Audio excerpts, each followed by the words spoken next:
C는 크리스찬을 가리키고요. 아주 쉬운 말이죠. M은 미셔너리를 의미를 해요.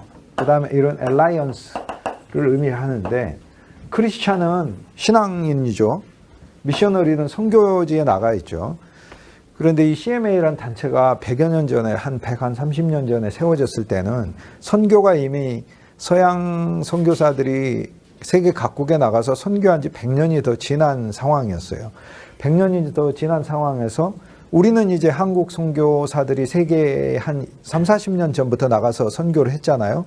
그래서 선교지 현장의 어떤 문제들을 지금 이제 조금씩 인식하고 선교 열매도 나오고 그러잖아요. 그러니까 이 CMA 단체가 세워졌을 때 크리스찬과 미셔너리가 상당히 분리되어 있었어요. 여기 크리스찬은 현지 그리스도인을 말하는 거고, 미국의 그리스도인, 영국의 그리스도인 이렇게 얘기하는 거고, 미셔너리는 현장에 나간 사람들을 얘기하는 거예요.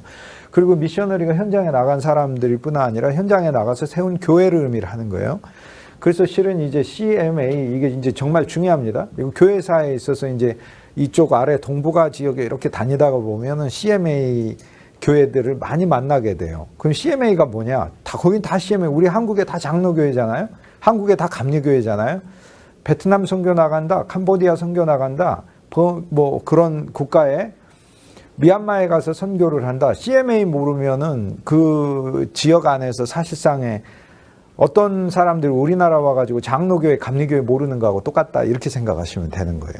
그런데 이제 이 CMA라는 건 처음 시작할 때 단체였어요. A.B. 심슨이라고 제가 이제 개인적으로 영성의 선생님으로 생각하는 분 중에 한 분이에요. A.B. 심슨은.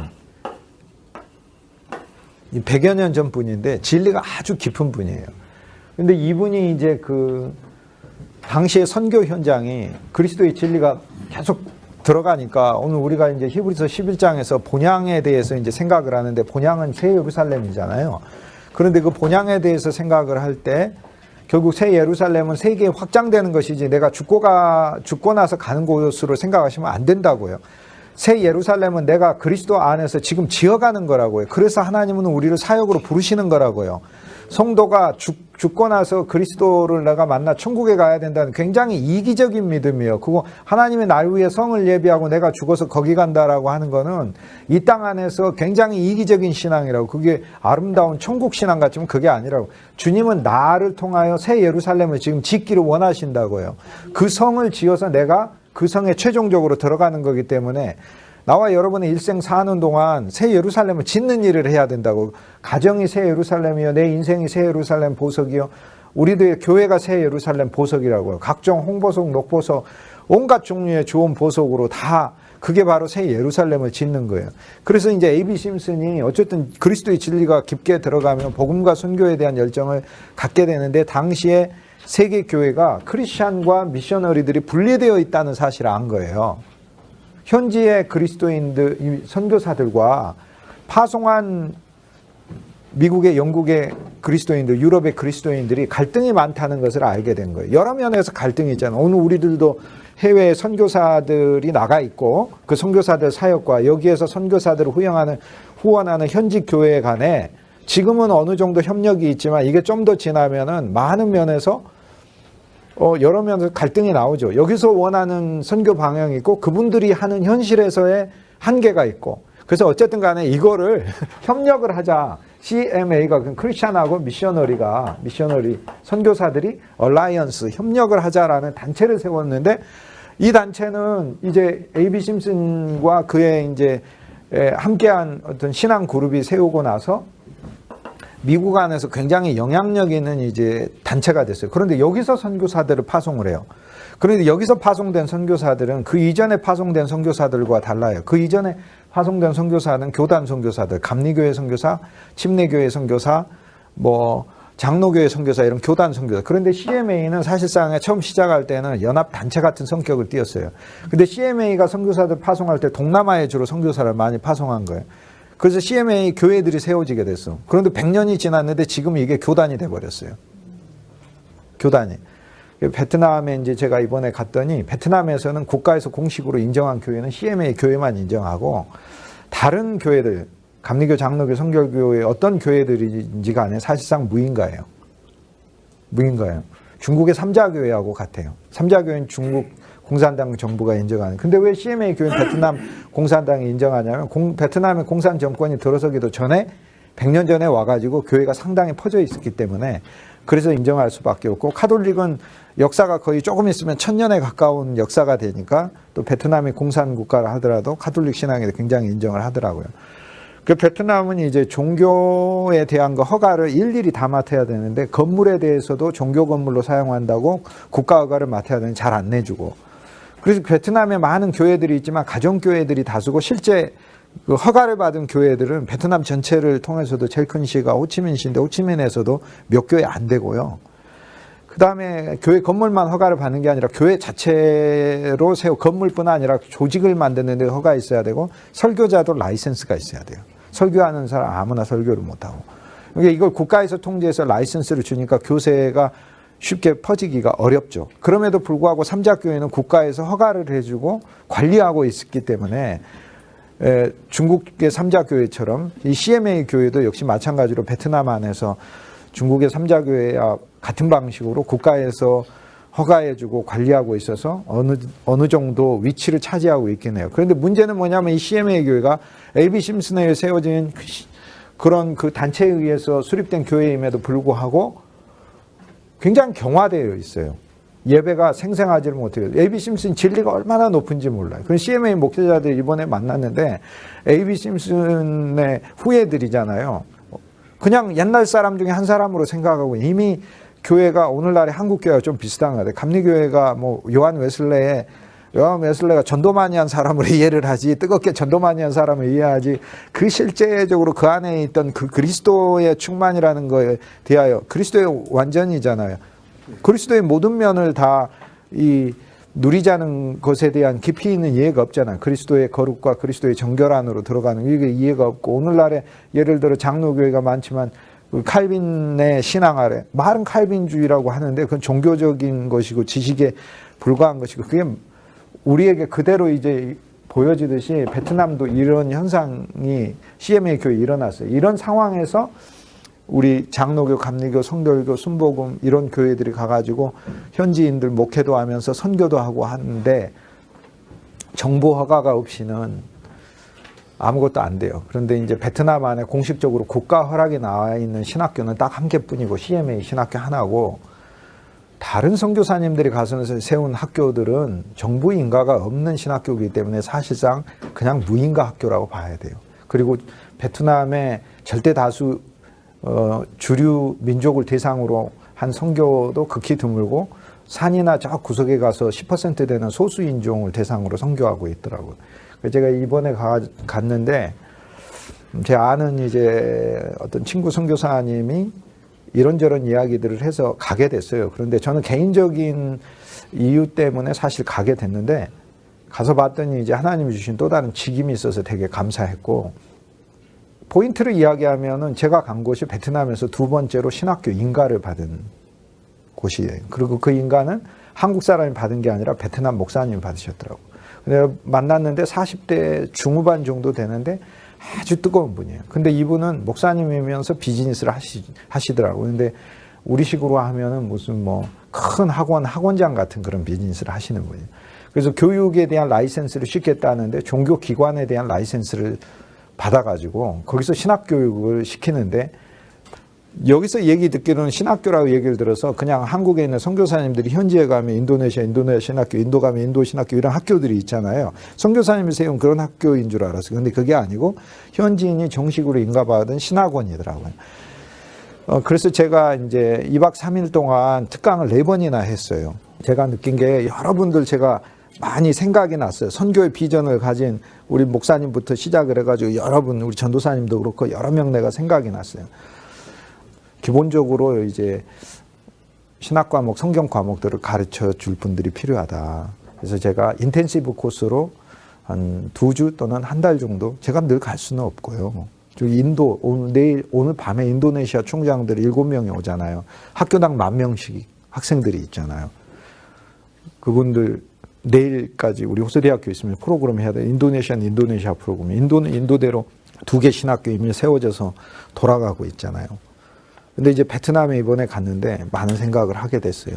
많은 생각하게 됐고, 또 감사한 것은 이 CMA 교회가 좀 경화되어 있었는데 CMA 제일 큰 교회 이제 베트남에서 제일 큰 교회당 한중심에 있는 교회당에 제가 갔어요. 가서 그 목사님도 만나서 이야기하고 했는데 그 영적으로 정말 위대한 스승을 두고도 그 자원을 활용 못하고 그러니까 사실 우리 진짜 위대한 스승은 예수 그리스도인데 오늘날의 그리스도인들이 그리스도의 풍성과 그리스도의 능력을 참 우리 안에 이미 계시는데 그분의 능력을 힘입지 못하고 힘없는 그리스도인으로 사는 것처럼 그렇게 그 100년 된 CMA 교회가 그렇게 있더라고요.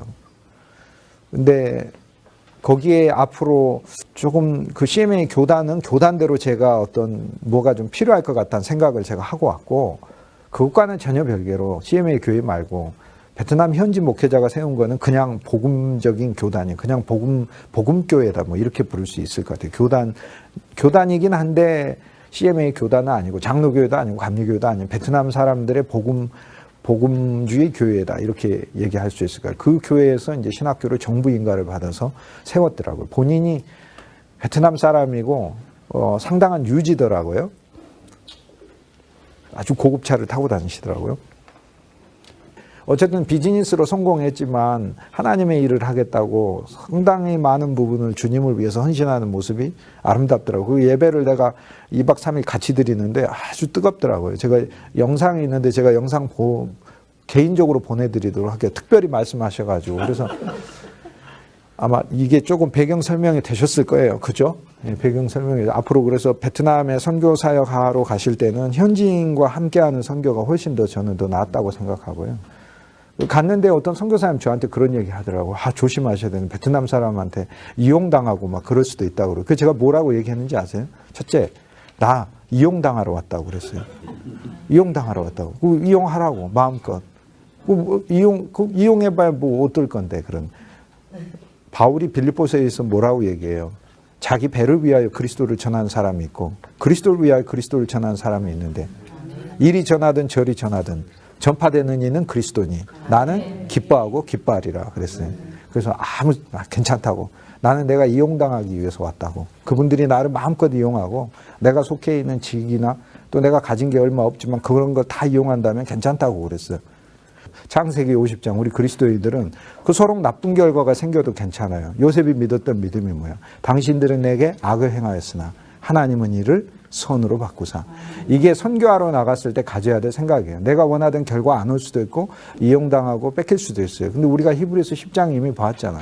이 땅에 있는 산업을 내가 빼앗긴다 하더라도 우리에게는 영구한 산업이 있기 때문에 영구한 산업이 있어. 그걸 소망을 갖고 사는 것이고 그런 것이죠. 하지만 우리는 거기에서 영구한 산업에 대한 믿음만 있는 게 아니고 이미 창세기에서 이미 그 교훈을 공과 공부라고 그러잖아요. 주일학교 공과 공부의 가장 중요한 공과를 떼고 왔어요. 어떤 거?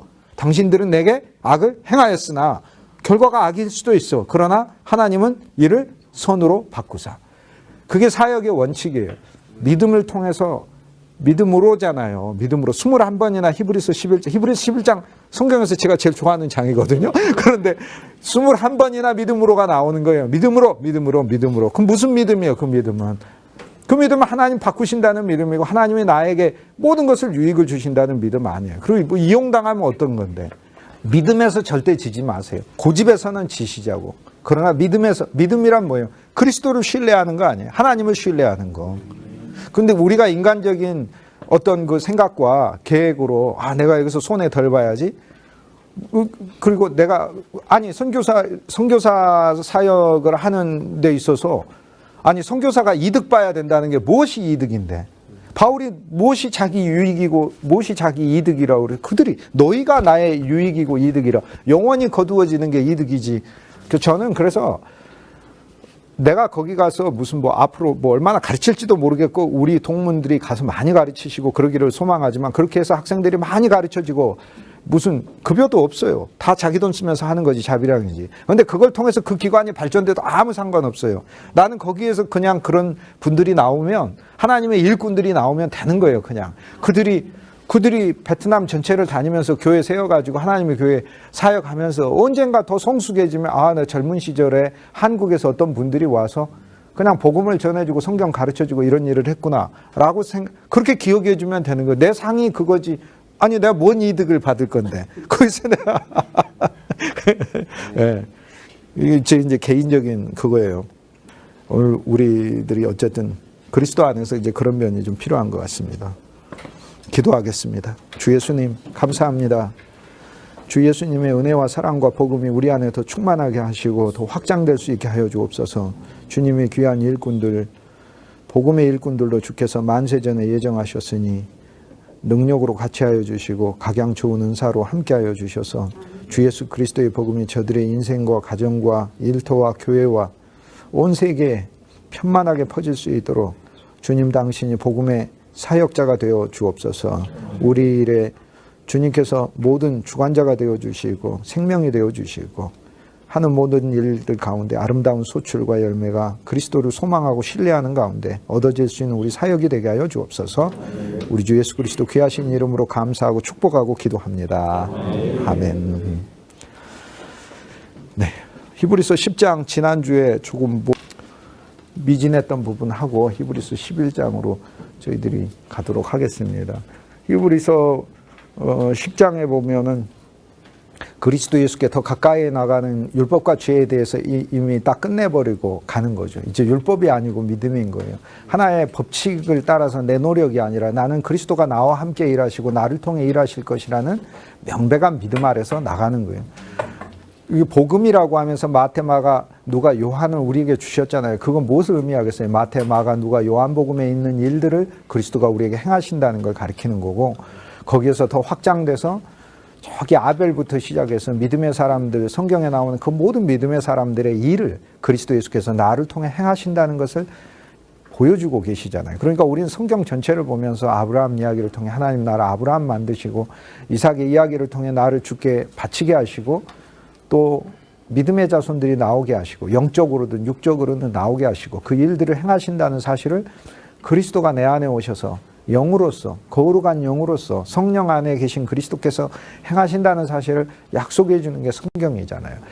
오늘 이 성경을 우리가 바라봤을 때 믿음이라는 건 무엇이냐면 우리 믿음을 무한정 확장할 수 있다는 것을 알려주는 거예요. 단순히 어려울 때 내가 하나님을 신뢰하는 믿음만이 아니고 진짜 내가 하는 내 삶에 그리스도가 나를 사용하시고 활용하시고 성경에 나오는 모든 인물들의 사역을 나한테 다 수행하신다라고 하는 게 그게 바로 히브리서 11장 아닙니까? 그리고 이건 어마어마한 이제 우리에게 믿음의 영역이 필요하다라는 것을 말씀해 주신 것이지요. 그리스도 예수께서 당신 자신을 단번에 들이심으로 말미암아 우리가 거룩함을 얻었잖아요. 율법에 의해서 한 게 아니라 주님께서 자원하셔서 내가 여기 있나이다. 내가 아버지의 뜻을 행하기 위하여 왔노이다. 아버지의 뜻은 뭐예요? 내가 염소와 송아지의 속죄제, 번제는 원치 아니한다 라고 말씀하셨어요.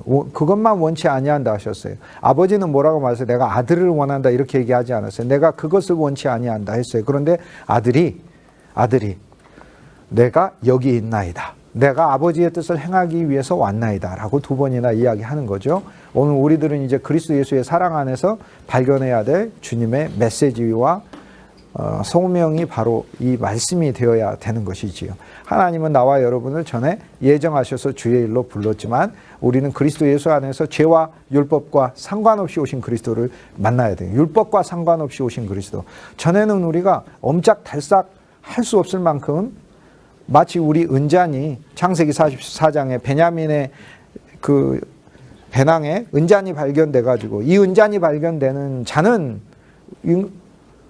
그거는 요셉과 함께 애굽에 거하면서 떠나지 못하는 자가 오히려 훨씬 더 좋은 거죠. 은잔이 발견된 자. 근데 그 은잔은 요셉이 점치는 데 쓰잖아요. 미래의 운명을 예고하는 데 쓰는 자는 아니에요. 그게 베냐민의 배낭에서 발견된 우리가 창세기에서 그리스도의 생명을 더 누리다 보면 내 인생이 하나님이 사용하시는 복음의 배낭이요. 내 인생이라는 이 배낭에 예수 그리스도께서 당신께서 만인의 점을 치시는 만인을 구원으로 인도하시는 은잔이니까 그분의 생명의 피 거룩한 언약이 들어있는 그 잔을 내 인생에 나라는 존재의 배낭에 넣어두신 것을 발견하는 거잖아요. 발견하면은 나는 어쩔 수 없어요. 예수님의 포로가 되는 것이지. 그런데 이제 거기서 더 나아가 이 베냐민이 본질적으로 요셉과 아버지의 피, 어머니의 피를 나눈 존재라는 것을 알면 더 사랑을 받게 되는 것이고 더 많은 은혜를 누리게 되는 것이죠. 오늘 그리스도 예수 안에서 우리가 인생의 숙명에 하나님이 너는 하나님의 일을 해야 돼 라고 우리 인생에다가 은잔을 넣어버리셨는데 그 은잔이 발견돼서 나는 어떡하지 이제 잡혔다 나는 내가 가고자 하는 이 가나안 땅으로도 갈 수도 없고 이곳에 매였구나 이런 정도가 아니고 이제 예수님과 나는 모든 피가 같은 존재구나 라는 것을 알고 그 사랑 안에서 더 연합되어 주의 일을 수행하는 자가 되는 것이죠. 히브리서 10장에서 그리스도 예수께서 두 번이나 말씀하신 그것을 통하여 율법에 따라 드리는 존재, 우리 자신을 드리는 존재가 아니라 사랑에 따라 드리는 존재임을 말씀하고 있습니다. 그리스도 예수의 한 몸을 통하여 그 몸에 우리가 같이 포함되어 예수님은 우주적인 제사를 주님께 드렸어요. 드리시면서 예수님이 두 개를 말씀하셨어요. 하나의 몸은 당신 자신의 몸과 우리의 몸이 재단에서 여기가 지성소면 저기 재단에서 죽으심으로 속죄로 완성하셨죠. 그런데 그분 자신의 몸을 또 다른 번제로 하나님 앞에 선물로 우리의 몸과 결합하여 한 몸을 예비하셨어요. 그 한 몸이 예수 그리스도와 나의 몸이 결합된 거죠. 그 한 몸을 하나님께 드렸을 때 그리스도와 연합해 드려졌기 때문에 그 몸은 거룩한 몸, 하나님이 분별해 놓은 몸, 하나님의 거룩을 포함한 몸이 되었다는 거예요. 오늘 우리들은 예수님의 십자가를 통하여 내 개인이 죄가 용서받은 것만 보는 게 아니라 예수 그리스도의 몸을 통하여 하나님 앞에 거룩하게 따로 구별되고 분별되어 주의 일을 위한 몸으로 바쳐졌다는 것을 보는 것이 이것이 히브리서 10장에서 강조하는 바예요. 그래서 주의 몸을 위하여 바쳐진 이 몸이 거룩하게 된 이 몸을 그리스도께서 영원히 온전하게 하셨느니라. 이 몸을 주님께서 정결하게 하시고 또 영원히 온전하게 하셨느니라. 이렇게 말씀하잖아요. 그런데 대속죄로 존재가 속죄함을 받았죠. 우리 존재가. 그 다음에 주님이 지성소에 당신 자신을 우리와 연합해서 하나님께 선물로 드렸어요. 지성소 안은 속죄하려고 하는 것이 아니라 속죄는 어디서 해요? 번제에서 한다니까요. 죄에 대한 문제는 저기서 처리되는 거예요. 지성소로 가는 거는 하나님과의 가장 깊은 연합을 위해 가는 거예요. 그래서 오늘 우리는 죄사함 받기 위해서 예수 믿은 게 아니고요. 죄사함은 시작이고 하나님과의 영원한 연합, 그분 안에 있는 모든 충만과 좋은 것들을 다 소유하기 위해서 주님을 믿는 것이지요. 그래서 하나님께 우리 존재가 지성소 안으로 들어가면서 바쳐진 거죠. 그래서 예수 그리스도의 몸 안에 두 개를 보셔야 돼요. 제단에서 죽으심으로 우리의 죄가 끝났고 그분이 우리를 담아서 아버지 하나님께 선물로 드려짐으로 이제 그리스도 예수 안에서 십자가가 내게 또 누려지게 되면 죄와 상관없이 그리스도 예수가 내게 나타나셔서 나를 하나님의 사역자로 구분하고 구별해 놓았다는 것을 우리가 깨닫게 되는 것이죠. 그런데 그 과정에서 그러면 우리는 그리스도의 몸으로 단번에 거룩함을 입었어요. 그게 이제 히브리서 10장이 말하는 거예요. 단번에 모든 시간을 다 덮어서 예수 그리스도의 한 번의 사건이 내 모든 시간을 다 덮어서 내가 거룩함을 입었는데 그러면 이 거룩함을 입은 몸이 다시 더러워지면 어떻게 되느냐. 그게 바로 히브리서 10장 10절 이어서 말씀하는 거예요. 히브리서 10장 10절 이어서 말씀하는 건 옛날에는 어떻게 했어요?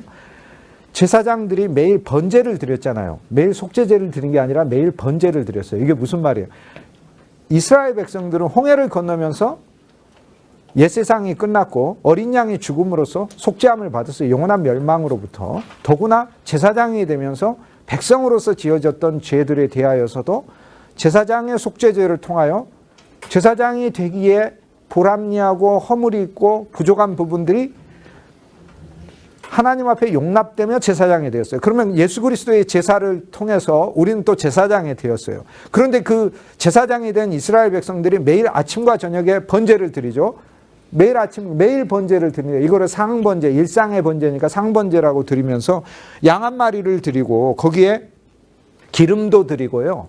고운 가루도 드리고 그래요. 그런데 기름도 거대한 그 한 뒤주되는 그 한 말에 6분의 1이나 되는 4분의 1 정도 되는 흰이라고 4분의 1 흰이라고 해서 기름을 드리고 한 흰은 또 6분의 1인데 이거는 제가 누가복음 6장에 이미 그 단위에 대해서 설명을 해놨어요. 그래서 저의 동영상 누가복음 16장을 보면 그 단위를 통하여 그리스도 예수의 그 비밀을 우리가 누릴 수 있는 내용들이 들어 있습니다. 그걸 보시면 되겠어요. 그래서 매일의 상번제를 통해 쉽게 얘기해서 우리 안에 그리스도의 영이 주의 이름을 부르고 기도를 하고 찬송을 하여 흐르게 하라. 그 다음에 고운 가루니까 예수 그리스도의 삶이 이 땅에 와서 많은 사람들을 위한 양식이 되시고, 이게 그 곡식으로만 있는 게 아니라 알곡으로 추수되었지만 고운 가루로, 하나님이 우리를 삶 가운데서 고운 가루로 이렇게 부수시잖아요. 그 고운 가루로 되어 있는 상황에서 주님께서 우리를 위하여 낮아지시고 만인을 위하여서 아름다운 음식이 되기 위하여 당신의 삶을 사셨던 그 말씀들을 하나님의 말씀 가운데 우리가 누리면서 이게 우리의 이제 하나님 앞에 다시 드려짐을 결단할 수 있는 것이죠. 그 구약의 제사장들은 거룩해진 존재예요. 그런데 이 거룩함을 하나님 앞에 매일 유지하기 위해서 매일 상번제를 드립니다. 그래서 그 거룩함을 매일 유지를 해요. 그리고 자신을 하나님께 매일 드렸다고 얘기를 하는 거예요. 그런데 히브리서 10장에 우리가 그리스도 예수의 자기의 몸을 드림을 따라 단번에 몸을 드림에 따라 우리는 단번에 거룩해졌어요. 그리고 이 영원한 거룩성이 우리 안에 존재하고 있어요. 그런데 오늘 우리가 일상을 살면서 우리가 다시 허물이 있고 죄가 있게 되고 부족함이 있게 되면 그러면 어떻게 되는가? 구약의 제사장들은 매일 번제를 하나님께 드려 자기 자신을 다시 하나님께 헌신하였는데, 그런데 그런 모형의 제사에서 우리는 이제 그리스도를 더 누리게 되면 이 예수 그리스도 안에 나의 매일매일의 삶이 드려졌고, 매일매일의 삶도 인생 전체만이 아니라 매일매일의 삶도 그리스도와 함께 드려졌고, 그리고 그리스도 예수를 매일매일 누림으로 나의 거룩성이 유지된다고 이야기를 하고 있는 것이죠. 그것이 바로 제사장들마다 매일 번제를 드리되 이것이 그들의 죄를 없애지 못한다. 이제 일상의 문제를 얘기를 하는 거예요. 히브리서 9장에 있어서는 1년의 대속제잖아요. 그럼 1년의 대속제가 끝나고 나서 그 다음 매일매일 사는 건 또 1년을 기다려요? 아니에요. 그래서 히브리서 9장에 있어서는 예수 그리스도를 통해 인생 전체를 사면하신 그리스도를 만나고, 히브리서 10장에서는 매일매일 허물이 있는 우리가 그리스도 예수를 누려서 매일 그 정결함과 하나님께 바쳐짐, 내 자신이 하나님께 번제요 선물이 되었음을 누리게 하신다라는 말씀인 것이지요. 단번에 거룩하게 되었다. 그래서 히브리서 10장의 이 구절들 보면 단번에 거룩하게 되었고, 이 예수 그리스도의 단번에 거룩하게 된 우리 존재는 일상의 거룩성을 유지하기 위해서 예수 그리스도를 매일 누리는 삶에서 오늘 우리들은 그 거룩성이 유지된다. 그러므로 오늘 우리들이 예를 들어 하나님의 일을 하면서 새벽마다 이제 기도하시고 이런 분들 있잖아요. 정말 좋은 거. 그 주 예수의 이름을 부르면서 일어나서 하나님의 말씀 안으로 들어가며 말씀 안에 있는 물이 나를 씻고, 그 다음에 주 예수의 이름을 부르면 우리가 더 주님께 구별되고 일상의 거룩성, 그리고 하나님께 내 자신의 인생이 선물로 바쳐졌음을 누리게 된다는 거예요.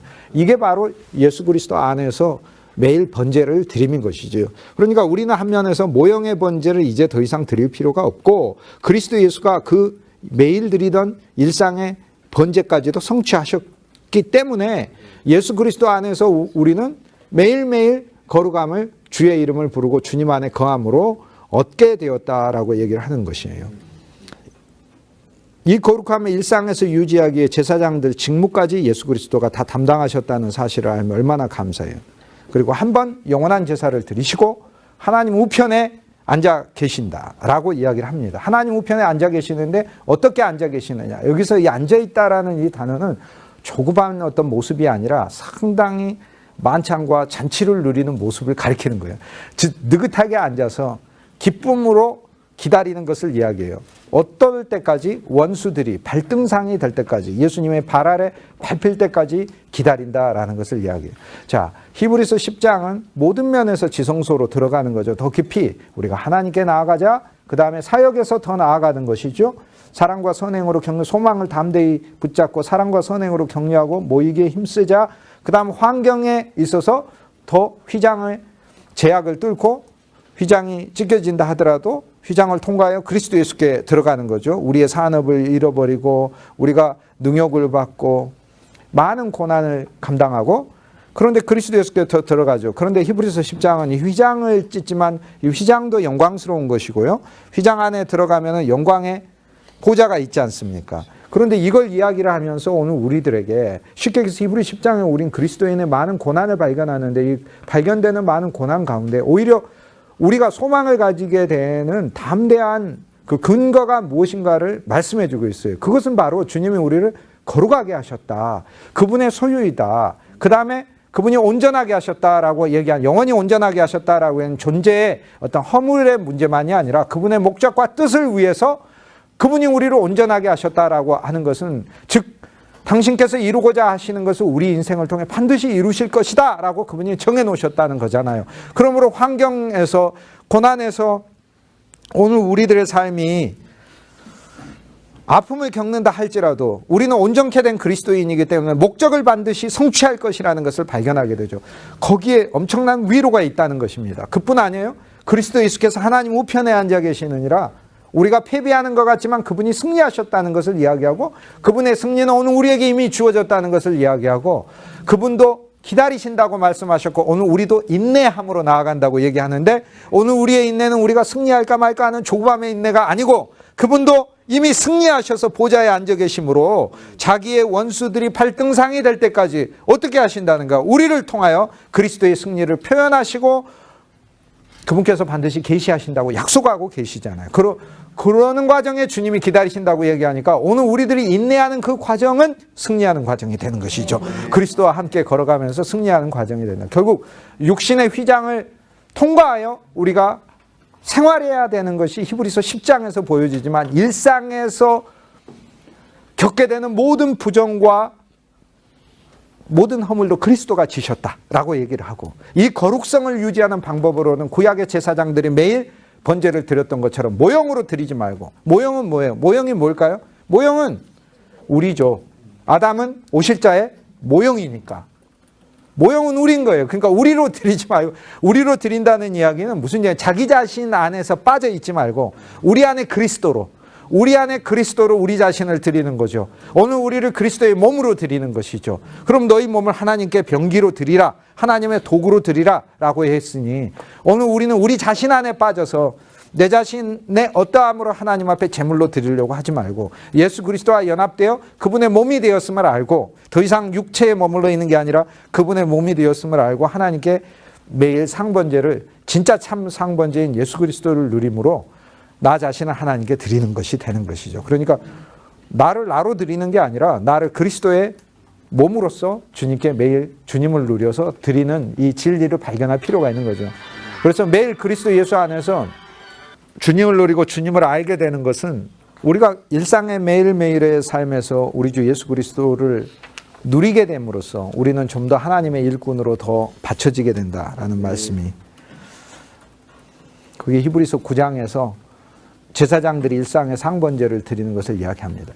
오늘 우리들의 육체 휘장에 갈라지는 많은 일들이 있지만 그래도 감사하게 너무나 기쁘고 즐거운 것은 주님의 보좌 우편에 계신다는 것, 그리고 그분의 그 기다림과 우리의 인내가 같이 한 짝으로 간다는 것, 그리고 그분의 그 기다림은 오늘 우리에게 미리 승리를 안겨주시고, 그 승리를 안겨주신 상태에서 오늘 우리를 위로하시고 격려하시고, 실제로 오늘 우리들 인생을 살면서 믿음이 없으니까 조급하잖아요.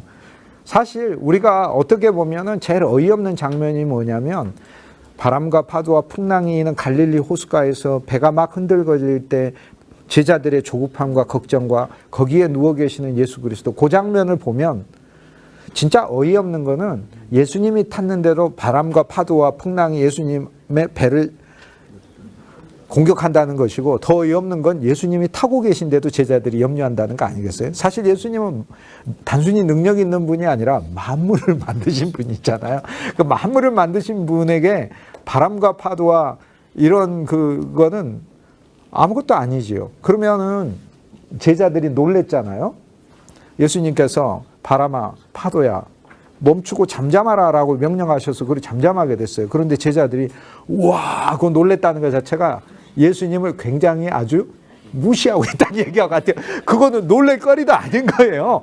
우주 만물을 만드신 분이 우와 바다도 멈추는 분이시나 이렇게 놀라는 거예요. 우리가 그걸 보면 오늘 우리들이 얼마나 그리스도 예수의 그분의 능력과 그분이 하시는 일에 대하여 잘 모르는가, 불신이 있는가라는 것을 보여주는 건데, 그게 제자 훈련이니까 거기서부터 깨달으라는 얘기예요. 환경의 문제, 우리가 육체의 휘장을 갈라야 되는데 가르지 못하고 거기에 뱅뱅 도는 그 문제들이 있을 때 실은 그리스도께서는 우리를 위하여 이미 승리하셨고 그 승리를 우리에게 주고 계시면서 야, 너의 인생은 주 예수의 이름을 부르며 가는 그 길 가운데 내가 승리케 해놓은 인생이야. 의미를 거두도록 해놓은 인생이야. 지금 환경의 어려움에 소유를 빼앗기기도 하고 그들의 동료가 되기도 하고 고난과 멸시를 받는다고 해서 흔들리지 마라 라고 말씀하시는 거예요. 내가 이미 이겨놓았다. 그래서 히브리서 기자가 보좌에 앉으신 예수 그리스도를 보자라고 얘기를 하는 거예요. 그 얘기는 예수님 저기가 계시고 우린 여기 있다는 게 아니라 내 마음의 한 보좌에 앉아 계시면서 이미 승리하신 분으로 나한테 온다는 거예요. 예수님은 이미 혼자서 승리를 거두고 김동주 열심히 해봐. 그러면 너도 뭐 할 수 있을까? 이렇게 말씀하시는 게 아니고 내 안에서 여러분 안에서 그리스도께서 하늘의 보좌를 펴시고 거기 있어서 오늘 우리 인생에 얘기하는 거예요. 영원한 기업을 내가 너에게 주고 영원한 생명을 주었고 육체의 그런 많은 문제들이 너를 해하게 하지 못한다. 이미 내가 보좌에 있고 원수를 내 발등상으로 삼을 때까지 내가 기다리고 있는 것이고 그 기다림의 시간이 너에게는 인내의 시간이란다 라고 얘기를 하고 그건 고통스러워 보이지만 그렇지만 내가 느긋하게 즐기고 있다는 그 말 속에서 위로를 받아라. 결국엔 누가 이길 것인지. 우리는 승리를 아는 사람은 느긋하잖아요. 그렇잖아요. 네가 아무리 그래봐야 내가 이거를 아는 사람들에게는 어떤 전쟁이나 여러 갈등이 그 사람에게 있어서는 환경이 느긋하게 바라볼 수밖에 없는 거죠. 이게 그리스도 예수께서 우리를 보시는 마음이에요. 우리가 아플 때 함께 우는 그리스도도 있지만 우주적 차원에 있어서 그리스도는 야, 너의 인생은 나와 함께 이미 내가 이기게 해놨어 라고 얘기를 하는 거죠. 육체 위장을 가르는 가운데 지성소 생활에서도 주님이 위로를 주시는 게 정말 많이 있다니까요. 히브리서 9장에서는 그림자가 있었잖아요. 영광의 천사가 스키야라는 단어가 나와요. 그림자가 있어서는 안 되는 그림자가 있대요. 영광의 천사가 날개를 펴고 그 날개의 그림자가 언약궤 뚜껑 위에 드리워져 있다고 얘기를 하는 거거든요. 언약궤 뚜껑이라는 건 긍휼의 보좌인데 그 긍휼의 보좌는 예수 그리스도와 우리의 만남의 자리잖아요. 그 만남의 자리에 영광의 천사가 그림자를 폈다고 영광의 천사가 빛을 비추고 있다고 그러면 나의 소망은 오로지 하늘뿐 이렇게 내가 말을 할 텐데 그림자를 폈다고 이야기를 하니까 하나님의 사역자들이 일하는 동안 그림자에 해당하는 거를 왜 안 주시겠냐고. 그러니까 지성소에 그림자가 있다는 것처럼 신비하고 놀랍고 이상하고 그러면서도 감사한 게 없다는 거예요. 이 진짜 지성소 생활에선 그림자도 하나님께서 우리에게 주시기 때문에 합당한 물질과 합당한 명예와 합당한 권력과 재물과 우리들과 우리 자녀들과 믿는 모든 사역자들의 삶에 필요한 눈에 보이는 그림자라고 해당되는 것들조차도 지성소 생활 안에서 영광의 날개의 그림자로서 오늘 주님께서 우리에게 주신다 이런 거예요. 결국에 우리가 그림자로 여겨지는 명예와 재물과 권력과 이 땅 안에서 사람들에게 자랑할 수 있는 그런 요소, 또 사람들이 부러워하는 요소들이 우리에게 만약 주어졌다면 우리는 역으로 그 기절들을 통하여 아, 이것은 영광의 천사의 날개의 그림자구나라는 걸 알게 되는 거죠. 즉 실제가 하나님이시구나라는 걸 알게 되는 거고 이것이 하나님의 위로부터 내려온 것이구나라는 걸 알게 돼. 이게 나를 덮기 위해서 하나님이 보내신 것이구나라는 걸 알게 된다는 거죠. 히브리서 10장에 이제 와서 오늘 우리들은 육체 위장이 갈라지는 그 많은 가운데 우편에 앉은 예수 그리스도 우리에게 위로가 되고 발등상이 되기까지 원수들을 이미 이기신 승리 아래서 느긋하게 기다리신다는 것이 오늘 우리들에게 엄청난 위로가 되잖아요. 이미 영광을 가진 존재가 되잖아요. 그뿐 아니라 일상의 삶에서 제사장들이 번제 드렸잖아요. 그럼 번제를 드릴 때 양을 드렸어요. 양을 드렸기 때문에 순전한 양을 드렸어요. 속죄제나 화목제에 있어서는 송아지를 드리고 염소를 드렸지만 일상의 번제에서 제사장이 드리는 제사거든요. 구약에. 그러면 오늘 우리들은 제사장이잖아요. 다. 그거 얼마나 감사해요? 제사장의 역할은 이미 제가 말씀드렸잖아요. 제사장의 역할은 코hen.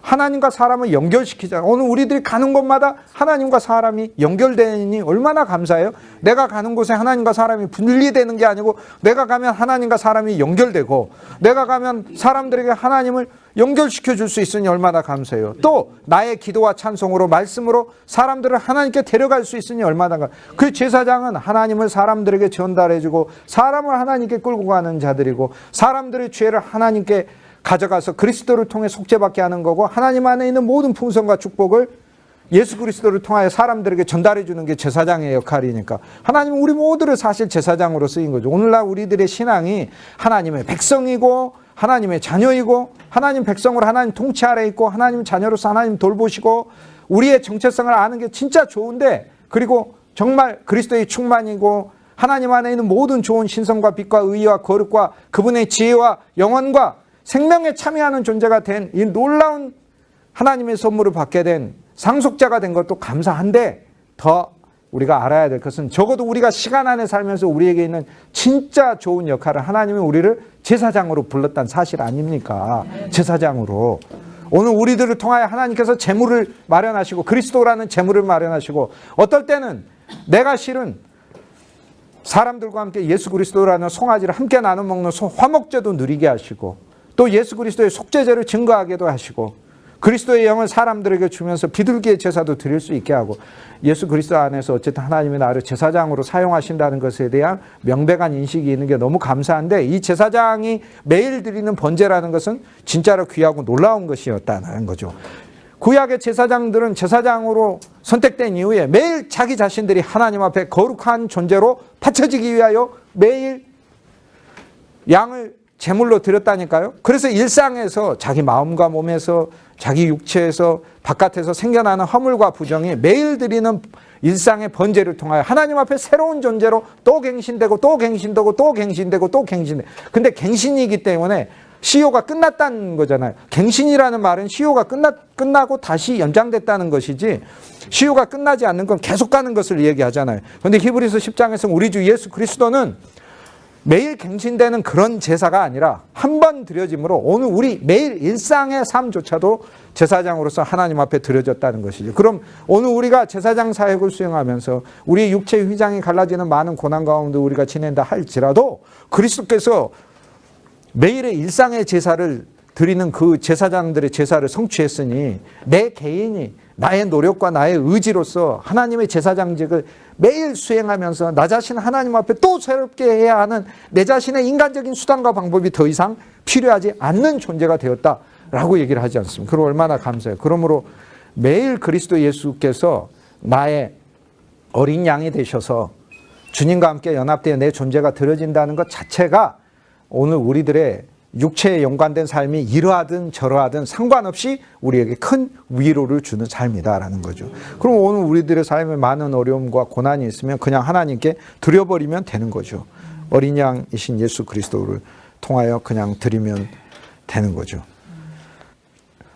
히브리서 10장에서 결국에 오늘 우리들은 그리스도 예수 안에서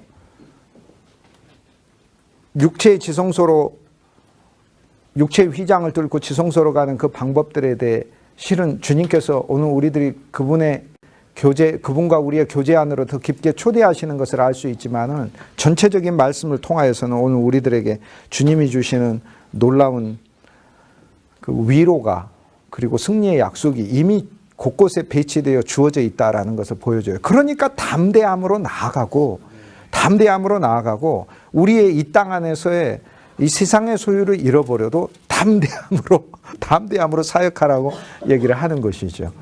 히브리서 10장의 이 그냥 담대함은 근거가 없는 담대함이 아니라 그리스도가 우리를 그분의 몸을 통하여 우리를 그분의 몸으로 보시기 때문에, 그리고 그분의 몸으로서 거룩하게 하셨다. 그분에게 속하게 하셨다. 그분을 위해 구별해 두셨다 뜻이잖아요. 또 그분의 거룩성을 우리의 몸 안에 넣어 두셨다고 얘기하잖아요. 그 다음에 그분의 몸을 통하여 한번 그분에게 바쳐지고 그분 자신을 통하여 거룩하게 된 우리들을 영원히 온전하게 하셨다. 주님께서 온전하게 하셨다는 그 단어 안에 인생의 목적이들, 그리스도도 온전을 히브리서에 이야기하는데 그리스도가 고난을 통하여 온전하게 됐다고 말씀하고 있잖아요. 그건 이미 제가 히브리서 5장에 나오죠. 그 예수 그리스도도 고난을 통하여 온전하게 되셨다. 아니 예수님이 원래 온전하지 어떻게 고난을 통해 온전해? 제가 말씀드렸잖아요. 예수님이 그리스도라는 칭호를 가지고 오시면 고난을 통과하지 않고 어떻게 그리스도가 돼요? 그러니까 예수 그리스도라는 칭호를 이미 받는 순간 고난의 삶을 아니 날 위해 죽으셔야 구원하시는 거지. 예수님도 날 위해 죽지 않고 어떻게 나를 구원하셔요? 그러니까 예수님이 그리스도란 칭호를 받는 순간 이미 예수님은 그리스도가 되시기 위해서는 죽으시지 않고 고난을 겪지 않고서는 온전해지지 못하는 거죠.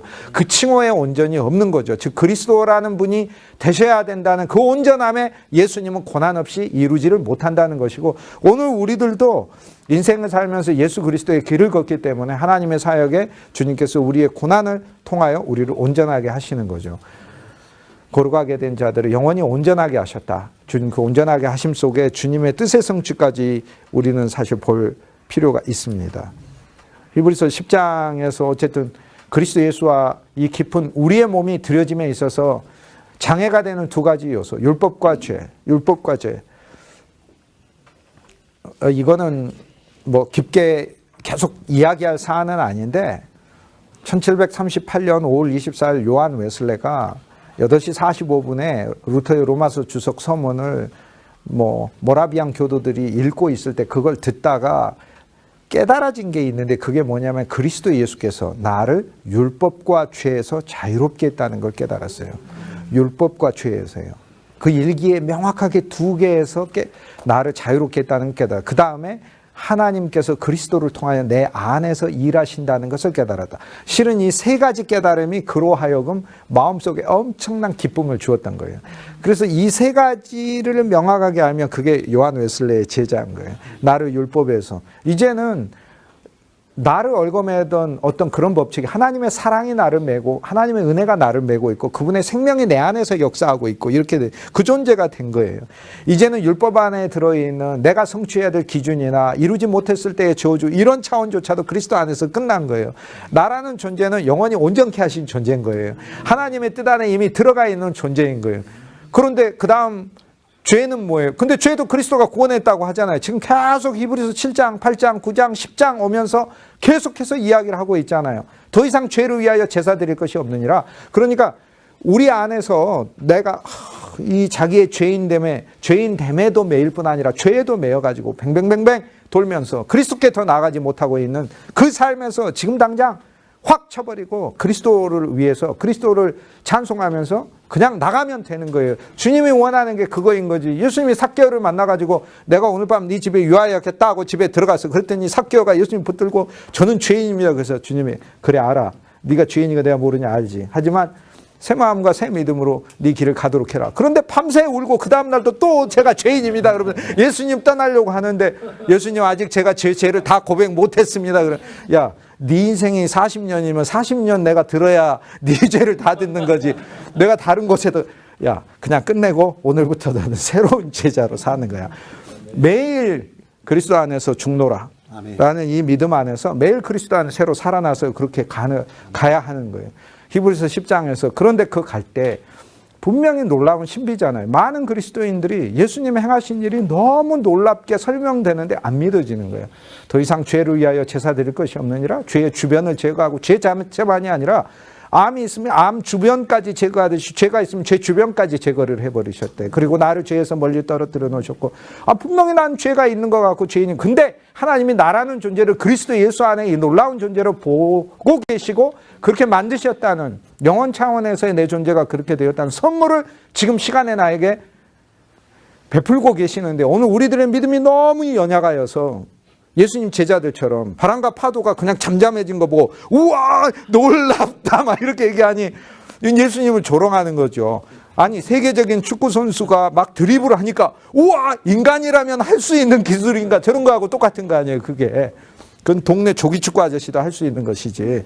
그리고 예수 그리스도의 본질적 능력은 하나님 안에 있는 모든 본성과 모든 속성과 좋은 본질과 요소들을 오늘 우리들 자체에게 그분 자신을 선물하시는 것이 그것이 그리스도가 인간에게 베푸는 가장 놀라운 선물 아니에요? 그런데 오늘 우리가 그 놀라운 선물 때문에 놀라야 하는 것이지 다른 것 때문에 놀라는 것은 아닌 것이죠. 그러므로 어쨌든 히브리서 10장에서 오늘 우리들은 그리스도 예수께서 우리들과의 더 깊은 교제와 관계 그리고 그분의 사역을 위하여 우리들을 사용하기를 원하시는데 오늘 우리들은 율법의 존재가 아니다. 이제 심판 저주 막 그런 존재가 아니에요. 그리스도가 구출하셨다. 그 다음에 계명을 놓고 우리 노력으로 지키는 그런 존재가 아니다. 내 안에 온 내적 생명 예수 그리스도의 생명의 말씀을 통하여 더 증거하게 하라. 이전에 그림자의 신앙에 매여 있지 말라. 좋은 일의 그림자일 뿐이고 장차올 한 참으로 좋은 그 실제가 아니라고 얘기를 하잖아요. 주께서 나를 위하여 한 몸을 예비하셨으니까 그리스도예요. 그 그리스도의 몸을 날 위해 예비하셨어요. 그리고 그 몸 안에 영원히 사면받은 히브리서 9장 매일매일 제사장들이 번제를 드림으로 하나님 안에 드려지는 그 놀라운 역사까지 다 예수 그리스도를 통하여 이루어졌다는 것이죠. 그러므로 오늘 우리들에게 필요한 것은 예수 그리스도 안에서 하나님을 위한 자원하는 마음이 필요하다. 속죄와 예물의 번제는 기뻐하시지도 않고 율법에 따라 드리는 거 이제 주님 더 이상 원하지 않으신다는 거. 그러므로 보시옵소서 내가 하나님의 뜻을 행하러 왔나이다. 하나님이 한 몸을 원하신다는 그 뜻을 자원하는 마음으로 왔다는 것이죠. 그런데 히브리서 10장 9절에 보면 그렇게 하시면 첫 것을 폐하시고 둘째 것을 세우심이라는 거예요. 이것이 우리 사역의 원칙이 돼야 돼요. 우리 사역은 첫 것을 폐하는 사역이 돼야지 첫 것을 계속 세우는 사역이 돼서는 안 돼. 율법의 교회를 세우고 율법의 신앙을 세우고 율법인을 계속 세우는 사역이 돼서는 안 된다는 거예요. 예수 그리스도의 사역은 첫 것을 폐하고 새 것을 세우는, 예수 그리스도의 신앙은 하나님의 말씀 자체를 하나하나 자기 노력으로 성취해가는 사람을 세우려고 하는 게 아니라 그 안에 하나님의 은혜와 사랑과 생명이 살아 숨쉬고 넘쳐서 그것에 이끌림 받는 사람들을 세우시기 위하여 그리스도가 오셨고 이 사역이 우리 사역이 되어야 한다라는 것이죠. 첫 것을 폐하고 둘째 것을 세우게 하려 하십니다. 첫 것은 아담인 것이고 첫 것은 모형인 것이고 첫 것은 율법인 것이고 아브라함을 설교하고 이삭을 설교하고 야곱을 설교하고 첫 것을 설교하는 거죠. 아브라함과 이삭과 야곱과 믿음으로 어느 한 존재를 기다렸잖아요. 모세도 믿음으로 어느 한 존재를 기다렸잖아요. 모세가 너무 고난이 많아. 그래 내가 이 고난을 견뎌야 돼. 왜? 나는 하나님을 믿으니까 라고 고난을 견딘 게 아니고 그리스도를 위하여 받는 고난이라고 그러잖아요. 예수 그리스도도 많은 백성을 위해서 고난을 겪으심으로 구원하셨으니까 그 그리스도를 미리 증거하는 사람으로 하나님이 선택했으니 그리스도를 위하여 받는 고난이라고 그러잖아요. 그래서 모세가 이 고난을 겪지 않으면 예수님이 어떤 고난을 겪으실 것인가에 대해서 알려주는 그런 귀중한 하나님의 구원의 드라마의 배역에서 벗어나게 되잖아요. 하나님이 날 구원의 배역의 드라마로 초대하시고 그 배역에서 나를 사용하여 주시니 얼마나 감사해. 그 그리스도를 위하여 받는 것이지요. 율법에 따라 드리는 사역을 하지 말라는 것이고 첫째 것을 폐하고 둘째 것을 세우는 사역을 해야 되는 거예요. 이 뜻을 따라 예수 그리스도의 몸을 통하여 우리가 단번에 거룩함을 얻었고 거룩함을 얻은 몸이 일상의 생활에서 부정해지면 제사장들은 매일매일 자기 자신을 하나님께 상번제를 드림으로 다시 거룩성과 하나님께 드려진 헌신성을 유지를 하는데 그러나 우리는 그럴 필요가 없으니 제사장마다 매일 서서 매일 같은 제사를 드리지만 이 제사는 우리의 일상에 있는 허물과 죄를 없애지 못하고 예수 그리스도는 오직 죄를 위하여 영원한 제사를 드렸으니 우리는 영원 가운데서 주 예수를 매일매일 찬송하고 구약의 제사장들이 모형을 드렸으나 오늘 우리들 모형을 드리지 말고 실제인 우리 안에 예수 그리스도, 내 몸이 예수 그리스도의 몸이라고 다시 주님께 늘 드리면서 감사하면서 갈 때 주님께서 우리에게 이루신 영원한 제사와 영원히 온전하게 하심을 깨닫게 하는 거죠. 자, 히브리서에 보면 계속 그러잖아요. 영원한 제사, 영원한 제사장. 영원한 제사장이 영원한 제사를 드리고 영원히 구속하시고 영원히 속죄하시고 영원히 거룩하게 하시고 여기 영원히 온전하게 하셨다고 그러잖아요. 근데 많은 신자들이 이렇게 이야기를 해도 5년간 온전하게 하셨다도 잘 못 믿는 것 같아요. 그래서 아마 5분간 온전하게 하셨다는 믿을지 모르겠어요.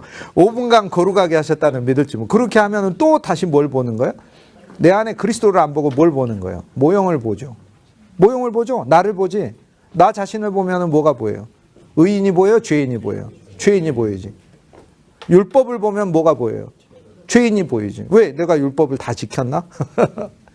율법을 보고 나를 보면 죄가 보이죠. 그리스도를 보라고요. 그리스도를 보고 피를 보라고요. 그러니까 자기를 거룩하게 해준 그 피를, 그 아들을 짓밟지 말고 자기를 정결하게 한 자기를 진실로 정결하게 한 속죄한 예수 그리스도의 피를 부정한 것을 이게 무슨 뜻이냐면 그냥 세상에 있는 선지피 정도로 알지 말란 뜻이에요. 거기 보면 이제 코이네라는 게 이제 일반 헬라어에서 코이네 그릭이라는 게 있어. 코이네 그릭이라는 말은 코이네라는 말은 세속적인 그냥 사람들이 쓰는 말이라는 뜻이거든요. 시장 언어라고 얘기를 하니까 우리 한국말도 시장통 언어가 있고 고급진 교수님들의 고급진 언어가 있고 그러더라고요. 근데 이제 예수의 피를 저 코이노스 시장에 가면은 그 피가 많이 있어 거기에 선지국 피 그런 피 정도로 여기지 말라. 그게 죄다라는 거예요. 그리고 그리스도 예수께서 우리를 위하여 매일매일 우리들의 죄와 허물을 덮는 놀라운 속죄제물, 헌신제물이 되실 뿐만 아니라 이미 승리를 주시고 영광의 보좌에서 오늘 우리들을 기다리신다. 느긋하게 우리에게 승리를 주시고 기쁨으로 오늘 우리들의 인생을 그리스도가 기쁨으로 기대하면서 함께 걸어가신다는 것을 이야기하는 것입니다. 여기서 기다리신다는 우리 영 안에서 오늘 우리들과 함께 오늘 우리들이 실망하고 좌절하고 낙담하면 염려하지 마라. 내가 너의 인생을 이미 그리스도 예수 안에서 예정하셨다고 하잖아요. 그리스도 예수 안에 예정하셨으니까 그리스도 예수 안에 패배가 없죠. 승리가 있잖아요. 그러니까 그리스도 예수 안에 예정하셨다고 하셨으니 승리로 예정한 거죠. 하나님 안에 예정한 것보다 더 좋은 거예요. 왜냐하면 하나님 안에 예정했다면 하나님 안에 율법도 있고 은혜도 있기 때문에 뭘로 예정했는지 잘 몰라. 그래서 혹시 바로로 나를 예정하지 않았을까 이렇게 생각이 들 수가 있는 거예요. 그런데 그리스도 안에서 예정하셨다고 하잖아요. 바로가 아니라 그리스도 안에서 나를 예정했다고. 성경은 그리스도 안에서 예정했다고 말씀하는 거 얼마나 감사합니까? 예수 그리스도가 은혜요 생명이요 긍휼이요 구원이시니까 영원히 온전하게 하셨고 오늘 우리들이 육체의 휘장에 있지만 더구나 정말 감사한 건 뭐예요? 성령이 우리에게 증거한대. 오늘 우리는 어떤 사람인 거예요? 육체의 휘장에 내 육체의 휘장, 소유가 내 육신이 연약하고 소유를 잃어버리고 환경에서 고난받고 외면당하고 배척당하고 하는 어떤 아무것도 아닌 그 존재가 되었을 때 거기에 뱅뱅 도는 존재가 아니라 그것들은 휘장에 불과한 거예요. 휘장을 열고 들어가면 거기 놀라운 그리스도가 있는데 근데 성령이 말씀하신다고 하잖아요. 그러니까 영에 따른 삶. 성령은 하나님의 말씀이 성령이에요. 하나님의 말씀이 여기 성령이 증거한다라고 얘기를 하는 거 보니까 이상한 이야기를 하는 게 아니라 하나님의 말씀을 이야기. 하지만 성경 전체가 성령이 말씀하는 것이기 때문에 히브리서에서 구약에 나오지 않는 말씀들, 즉 성령이 새로 말씀하시는 것도 오늘 우리들에게 성령이죠. 그 무엇을 이야기하냐면 성경 전체가 우리 안에서 예수 그리스도를 통하여 새로 누려지는 것이 또 성령께서 우리에게 말씀하시는 것이다 라고 얘기를 하는 것이죠.